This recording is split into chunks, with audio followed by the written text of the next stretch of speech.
నమస్తే ఓరుగల్లు 9 న్యూస్కి స్వాగతం. చదువుల నేల రాయలసీమకు తాను వచ్చానని డిప్యూటీ సీఎం పవన్ కళ్యాణ్ అన్నారు. అత్యధికంగా లైబ్రరీలు ఉన్న ప్రాంతం మీదని పేర్కొన్నారు. కడప మున్సిపల్ హైస్కూల్లో ఏర్పాటు చేసిన తల్లిదండ్రుల ఉపాధ్యాయుల మెగా సమావేశంలో ఆయన మాట్లాడారు. అన్నమయ్య, వేమన, పుట్టపర్తి నారాయణాచార్యులు, కేవీ రెడ్డి, ఉయ్యాలవాడ నరసింహారెడ్డి మహనీయులు ఉన్న నేల ఇది. రాయలసీమ అంటే వెనుకబాటు కాదు, అవకాశాలను ముందుండి నడిపించే ప్రాంతమని ఆయన అన్నారు. 2014-19 సంవత్సరంలో ఉద్దానం సమస్యను బయటకు తీసుకొచ్చామని, ఆనాటి సీఎం చంద్రబాబు నాయుడు 61 కోట్లతో ఉద్దానం ప్రాజెక్టును ముందుకు తీసుకువెళ్లారని, కడపలో ఇంత నీటి సమస్య ఉందని నేను అనుకోలేదు.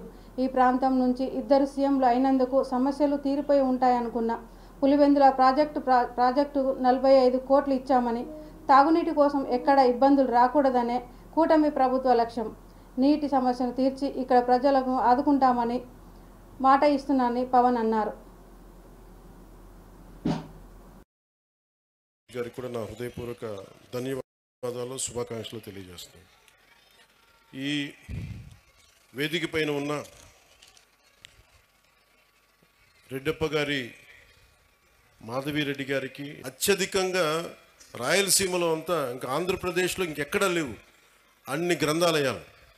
సరస్వతి గ్రంథాలయం అని కానీ, మనకి పులివెందులు కానీ, ఇలాంటి గ్రంథాలయాలు ఒకప్పుడు వెలసిల్లిన ప్రాంతం అది. అంటే చదువుల నేల ఇది. సో అలాంటి చదువుల నేలకి నేను ఇక్కడికి వచ్చి సరస్వతి నమస్తుభ్యం అని చెప్పి నేను ప్రారంభించి పూర్తి చేసి మరి ఇక్కడికి వచ్చి ఈ అవకాశాన్ని ఇచ్చినందుకు నాకు మనస్ఫూర్తిగా నాకు చాలా చాలా ఆనందంగా ఉంది.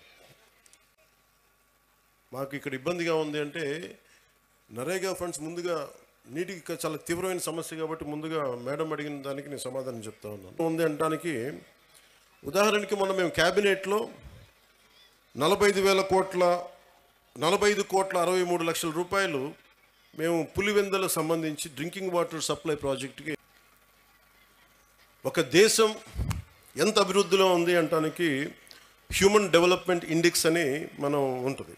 దాంట్లో ముఖ్యంగా వచ్చేది హెల్త్ ఒకటి, వాటర్, శానిటేషన్, ఎంత పౌష్టికాహారం ఉంది, క్యాలరీ ఇంటేక్, లిటరసీ, ఎడ్యుకేషన్, ముఖ్యంగా ప్రైమరీ, సెకండరీ, ఇవన్నీ ఎలా చెప్తామని. నిజంగా మనం సరైన సమాజాన్ని సరైన చదువు ఇవ్వలేకపోతే ఏం జరుగుద్ది అంటే అది ఎప్పుడూ అభివృద్ధి దిశగా వెళ్ళదు. అందుకని ఈ డెవలప్మెంట్ ఇండెక్స్ని బేస్ చేసుకొని ఏ ప్రభుత్వం కానీ ఏ దేశమైనా దీనికి ముందుకెళ్తుంది. అది మీ చదువుకు ఉపయోగపడతాయని, కానీ ఇది ఇంకొకలా వాడటానికని కదా, కష్టం. అది నాకు తెలుస్తుంది. ప్రజాపాలన విజయోత్సవాలు. తెలంగాణ తల్లి విగ్రహావిష్కరణ కార్యక్రమానికి గవర్నర్ జిష్ణుదేవ్ వర్మ, కేంద్ర మంత్రి కిషన్ రెడ్డి, బీఆర్ఎస్ అధినేత కేసీఆర్ను ప్రభుత్వం ఆహ్వానించింది. హైదరాబాద్ జిల్లా ఇన్ఛార్జ్ మంత్రి పొన్నం ప్రభాకర్ రాజ్భవన్ గవర్నర్ను దిల్కుషా అతిథి గృహంలో కిషన్ రెడ్డిని కలిసి ఉత్సవాలకు రావాల్సిందిగా ఆహ్వాన పత్రాన్ని అందజేశారు. అనంతరం ఎర్రవెల్లికి వెళ్లి మాజీ సీఎం బీఆర్ఎస్ అధినేత కేసీఆర్ను ఆహ్వానించారు. మంత్రి వెంట రాష్ట్ర ప్రభుత్వ ప్రోటోకాల్ సలహాదారుడు హర్కర్ వేణుగోపాల్, రాజ్యసభ సభ్యుడు అనిల్ కుమార్ యాదవ్, హైదరాబాద్ కలెక్టర్ హనుదీప్ ఉన్నారు.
అంబేద్కర్ అందించిన రాజ్యాంగానికి 75 ఏళ్లు పూర్తయిందని, రాజ్యాంగంలోని ఆర్టికల్ 3 ద్వారానే తెలంగాణ ఏర్పడిందని ముఖ్యమంత్రి రేవంత్ రెడ్డి అన్నారు. ఎస్డీఆర్ఎఫ్ ప్రారంభోత్సవ కార్యక్రమంలో సీఎం ప్రసంగించారు. రాజకీయ ఒత్తిడి, పైరవీలకు తావు లేకుండా పాలన అందిస్తున్నట్లు చెప్పారు. ఎలాంటి పైరవీలు లేకుండా పోలీసులకు పదోన్నతులు, బదిలీలు జరిపామన్నారు. పోలీసులు అగ్నిమాపక శాఖలో 15,000 మందికి నియామక పత్రాలు అందించామని తెలిపారు. పీజీలు, పీహెచ్డీలు చేసిన వారు కూడా కానిస్టేబుల్ ఉద్యోగాలకు వస్తున్నారన్నారు. సైబర్ డ్రగ్స్ రూపంలో కొత్త నేరాలు పుట్టుకొస్తున్నాయి. గంజాయి, కొకైన్, హెరాయిన్ మన రాష్ట్రాన్ని పట్టిపీడిస్తున్నాయన్నారు. యువతకు సైబర్ క్రైమ్లో విభాగంలో శిక్షణ ఇవ్వాలని డీజీపీని కోరామన్నారు.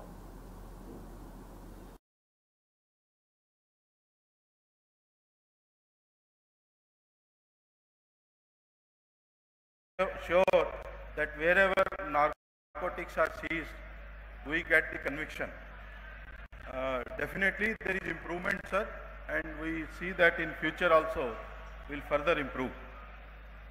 There has been considerable progress in fighting the cyber crimes also. That is also another target which is given by our Honorable Chief Minister. Gold medal సాధించినటువంటిది Rocky.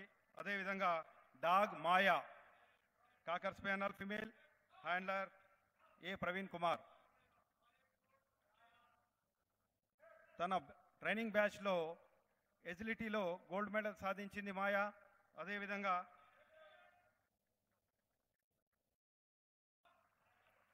Dog Sham Labrador retriever Venugopal గారికి, అట్లాగే రాష్ట్ర ముఖ్యమంత్రి గారి ఆధీనంలో ఉన్నటువంటి ఈ శాఖ అనేక తర్ఫీదులు ఇచ్చి ముందుకు పోతున్నటువంటి పరిస్థితులు కూడా ఈరోజు మనం ఈ ప్రాంగణంలో గమనించాం. పోయిన సంవత్సరం 10-15 కోట్లు రికవరీ చేస్తే నాకు తెలిసి సైబర్ క్రైమ్ డిపార్ట్మెంట్ ఈసారి 100కు పైగా కోట్లను రికవరీ చేసి సైబర్ క్రైమ్ బాధితులను కాపాడే ప్రయత్నం చేస్తున్నారు. ఈరోజు డ్రగ్స్ కూడా గత 10 సంవత్సరాలుగా విచ్చలవిడిగా తెలంగాణ రాష్ట్రంలో గంజాయి, కోకైన్, హెరాయిన్ లాంటి అత్యంత ప్రమాదకరమైన సింథటిక్ డ్రగ్స్ ఈ తెలంగాణ ప్రాంతాన్ని పట్టి పీడిస్తున్నాయి.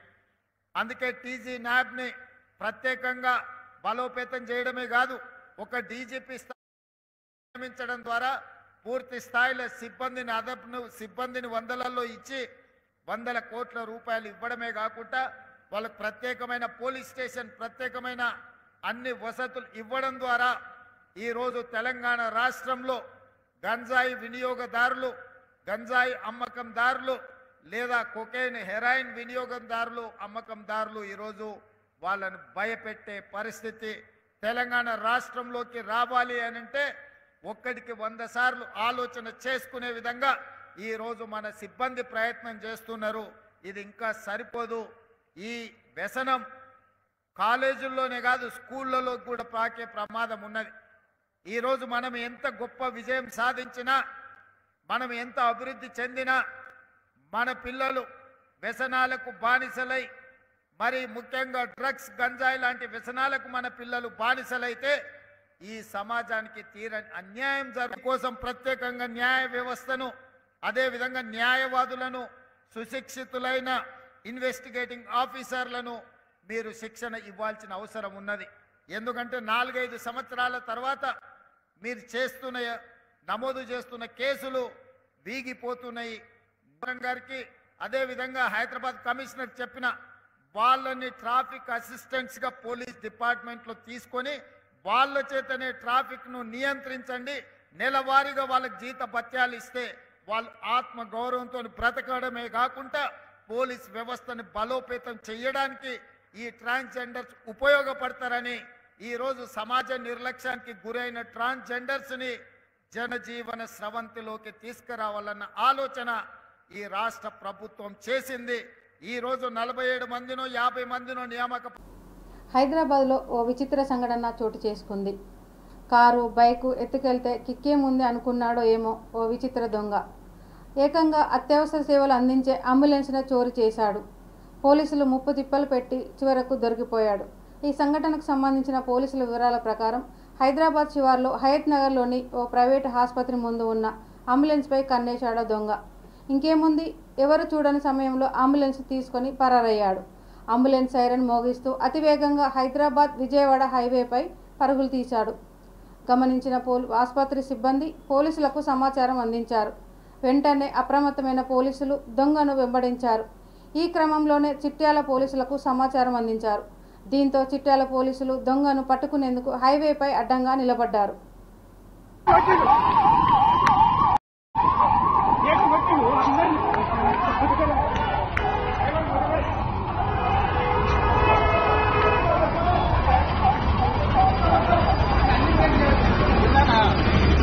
అంబులెన్స్ సారీ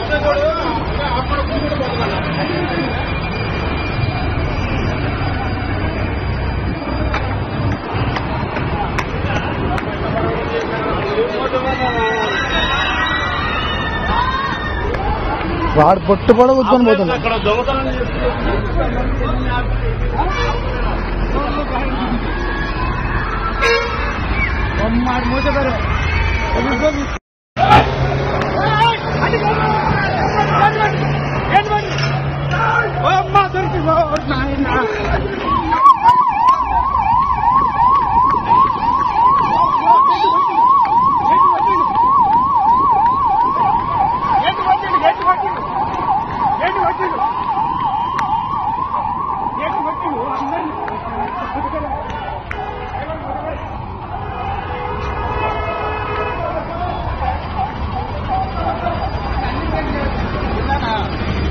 అంబులెన్స్ సారీ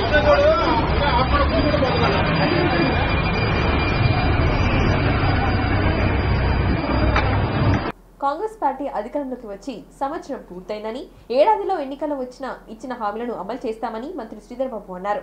రాబోయే 4 ఏళ్లలో ప్రజా సంక్షేమం కోసం మరింత కృషి చేస్తామని చెప్పారు. శనివారం వరంగల్లో పర్యటించిన మంత్రి శ్రీధర్ బాబు ఈ సందర్భంగా గొర్రెకుంటలో బ్రాహ్మణుల భవనం ప్రారంభించారు. ఈ సందర్భంగా ఆయన మాట్లాడుతూ బ్రాహ్మణ భవనం ప్రారంభించడం సంతోషంగా ఉందని అన్నారు. సమాజంలో మేలు కోరే వ్యక్తులు బ్రాహ్మణులని, అలాంటి బ్రాహ్మణులు సమాజంలో గౌరవం కాపాడుకోవాలనే విధంగా ప్రవర్తించాలని సూచించారు. పేద బ్రాహ్మణులకు కూడా ఈ ప్రభుత్వం అండగా ఉంటుందని హామీ ఇచ్చారు. కాంగ్రెస్ అధికారంలోకి వచ్చిన ఏడాదిలోనే రైతులకు 2 లక్షల రూపాయల రుణమాఫీ చేశామని, 200 యూనిట్ల విద్యుత్ ఉచితంగా ఇస్తున్నామని చెప్పారు. వారికి 500 రూపాయల బోనస్ ఇస్తున్నామని, అలాగే ఇల్లు లేని నిరుపేదలకు త్వరలోనే ఇందిరమ్మ ఇల్లు ఇస్తామని చెప్పారు. ప్రభుత్వంపై తప్పుడు ఆరోపణలతో ప్రతిపక్షం పార్టీ నేతలు ప్రజలు రెచ్చగొడుతున్న విధంగా వ్యవహరిస్తున్నారని ఫైర్ అయ్యారు. ప్రతిపక్షాల మాటలు నమ్మొద్దని సూచించారు.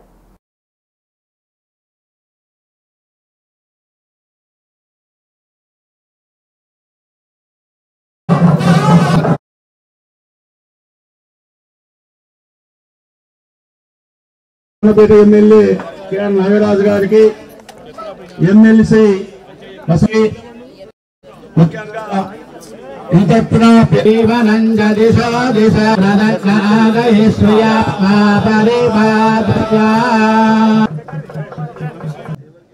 హరిహర ప్రసాద్ గారిని నేను మనస్ఫూర్తిగా అభినందిస్తూ 1 లక్షల రూపాయలతో ఈ భవన నిర్మాణం చేయడం జరిగింది. అదే కాకుండా ఇవాళ అలాలతో పాటు అక్కడ కార్మికులకు ఇల్లు కానీ, మెగా టెక్స్టైల్ పార్క్ సంబంధించి ఉద్యోగస్తులందరికీ కావాల్సిన వసతులు ఏర్పాటు చేయడానికి కోసం కూడా ప్రత్యేకమైన నిధి ఇవ్వడం జరిగింది. అట్లాగే ఇట్లాంటి ఇండస్ట్రియల్ పార్క్ ని సెలెక్ట్ చేస్తే మన పరకాలలోని మెగా టెక్స్టైల్ పార్క్ అందులో ఒకటి ఇవ్వడం జరిగింది. కూడా సంతోషం. మా గ్రేటర్ వరంగల్ మీ అందరి ఆశీర్వాదంతో మరి ముఖ్యమంత్రి రేవంత్ రెడ్డి గారు వారితో పాటు మేమందరం కూడా ప్రమాణ స్వీకారోత్సవం చేస్తున్నాం. సంవత్సరం కాలం గడిచింది. ఈరోజు మా బ్రాహ్మణోత్తర ఆశీర్వాదం ఇచ్చింది పొద్దున్నే. వారందరి ఆశీర్వాదంతో దిగ్విజయంగా రాబోయే 4 సంవత్సరాలు కూడా ప్రజా సంక్షేమ కార్యక్రమాలు, అభివృద్ధి కార్యక్రమాలు ముందుకు తీసుకెళ్లే ఒక కార్యాచరణ పెద్ద ఎత్తున ముందుకెళ్లాలని మీ ఆశీర్వాదం పొందడానికి ఈరోజు మా పెద్దలు శాసనసభ్యులు ప్రకాష్ రెడ్డి గారు నిర్వహించిన ఈ కార్యక్రమాల్లో మీ అందరినీ కూడా కోరుతా ఉన్నాం. చాలా విషయాలు కూడా తెలుసు. మొదటిగా చాలా కష్టపడి ఈ సంఘానికి సంబంధించి, విప్లవ బ్రాహ్మణ సంఘానికి సంబంధించిన పెద్దలందరూ కూడా కలుసుకొని ఒక మంచి భవన నిర్మాణ కార్యక్రమాలు చేపట్టింది యంత్రాంగం ద్వారా. అదేవిధంగా మా డిపార్ట్మెంట్ పరంగా అనేక అంశాలను కూడా పరిష్కారం చూపెడుతూ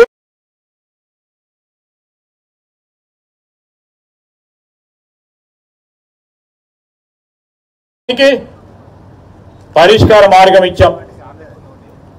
దానికి తోడు ఈ టెక్స్టైల్ పార్క్ సంబంధించి డ్రైనేజ్ వ్యవస్థ సరిగ్గా లేదు. ఈ టెక్స్టైల్ పార్క్ లో పూర్తి స్థాయిలో వరదలు వచ్చి ఆ సమస్య కూడా పరిష్కారం కావడానికి ఆ డ్రైనేజ్ నిర్మాణం కూడా నిధులు శాంక్షన్ చేయించడం జరిగింది. ఉంటది ఒక పేపర్ ఉంటది. ఆ 2 పేపర్స్ తీసిన తర్వాత a plot number. CM Revanth Reddy Nalgonda జిల్లా పర్యటనలో భాగంగా బ్రాహ్మణ వెలంల ఉదయం సముద్రం ఎత్తుపోతల పథకంలో ప్రారంభించారు.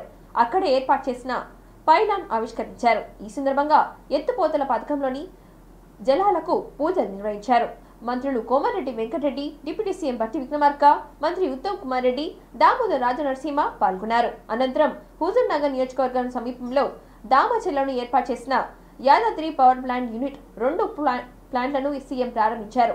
నల్గొండ మెడికల్ కాలేజ్ ప్రారంభించి సాయంత్రం 5 గంటలకు నల్గొండలో నాగార్జున ప్రభుత్వ డిగ్రీ కళాశాల ఆవరణలో ఏర్పాటు చేసిన భారీ బహిరంగ సభలో ప్రసంగించారు సీఎం.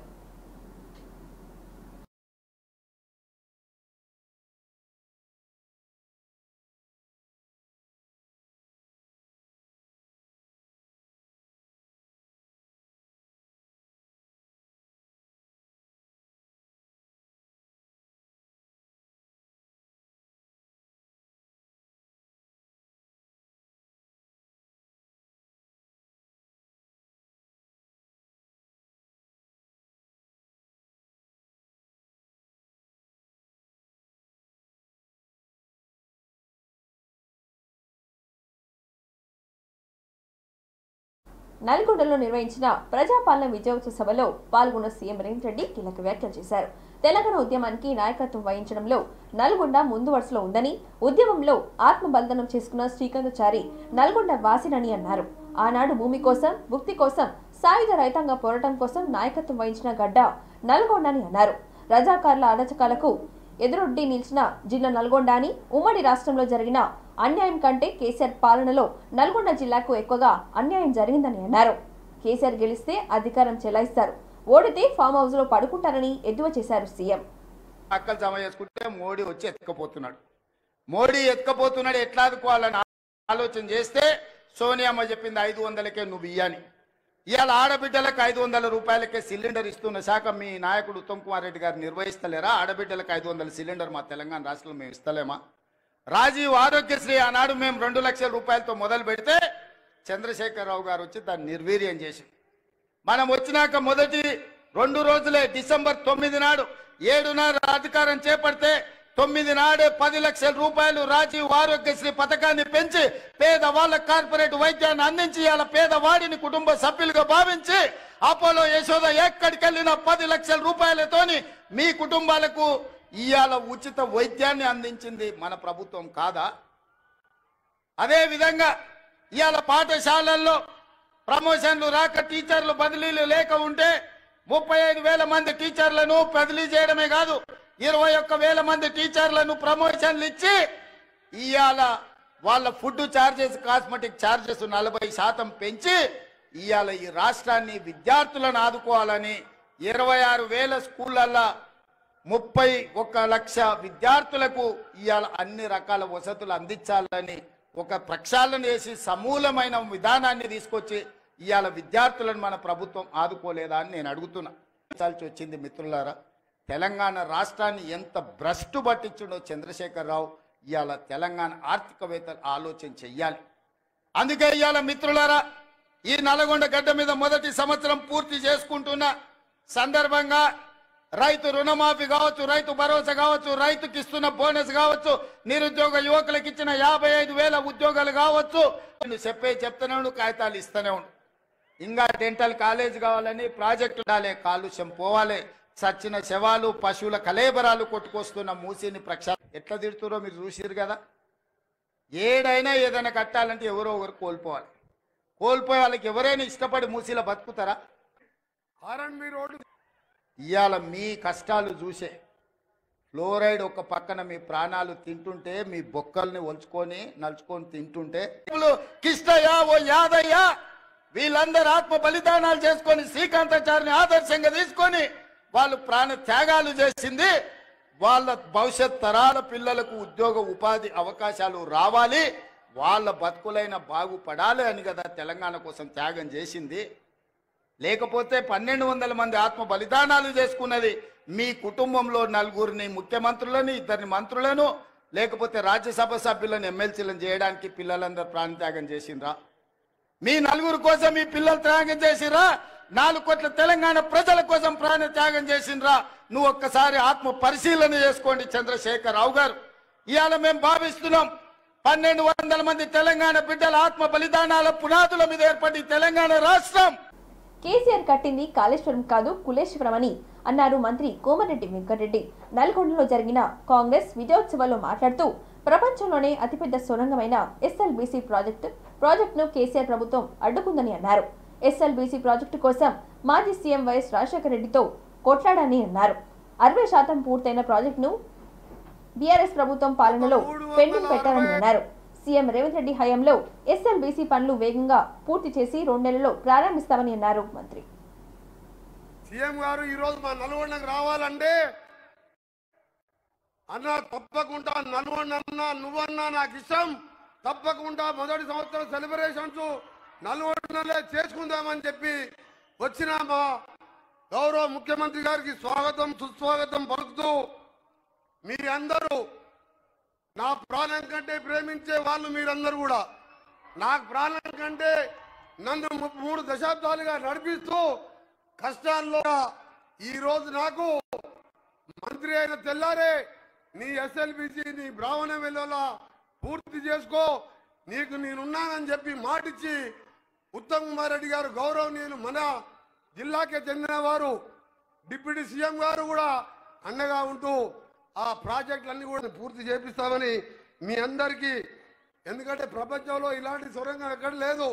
ఎన్నికల ముందు దేవరకొండకు వచ్చి కేసీఆర్ గారు 2014 ముందు ఇక్కడనే చేసుకొని కూర్చుంటా దీన్ని వెంటనే పూర్తి చేస్తా అని చెప్పి కూలిపోయే కూలేశ్వరాన్ని కట్టిండు, అంటే కాళేశ్వరం అది కట్టిండు, కూలిపోయింది. 1,73,000 కోట్లు. ఒక 2,000 కోట్లు ఇస్తే సొరంగం అయిపోతుండే, 300-400 కోట్లు ఇస్తే బ్రాహ్మణ వెలువల ప్రాజెక్ట్ అయిపోతుండే.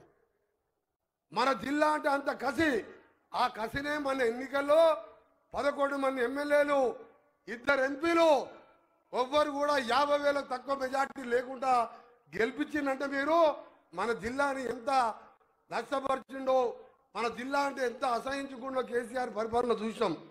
అందుకని ఈరోజు మీ అందరు కూడా నేను ఎక్కువ మాట్లాడాలంటే రోజు సీఎం గారితోనే ఉంటాం, ఎప్పుడు కలుస్తుంటాం. ఈరోజు నల్గొండ కాన్స్టిట్యున్సీకి సంబంధించి అన్ని పనులు మీ దగ్గర కనగల్ మండలంకి వెళ్ళి వచ్చిన వాళ్ళు ఉన్నారా? మీకు జూనియర్ కాలేజ్ మూసి ఎక్కడ పుట్టింది? వికారాబాద్లో పుట్టి నేరేడు జిల్లాలో కృష్ణానదిలో కలిస్తే దాన్ని కంకణం కట్టుకొని మన 40 లక్షల మంది జీవితాలకు ఒక బతుకు ఆశనిచ్చిన ముఖ్యమంత్రి గారికి నల్గొండ జిల్లా ప్రజల తరఫున ధన్యవాదాలు తెలియజేసుకుంటూ మరొకసారి మీ అందరికి కూడా పేరు పేరున, ఎందుకంటే ఇంతటితో ఈ వార్తలు సమాప్తం. మరిన్ని వార్తలతో మళ్ళీ కలుద్దాం. చూస్తూనే ఉండండి ఓర్గలు 9 న్యూస్.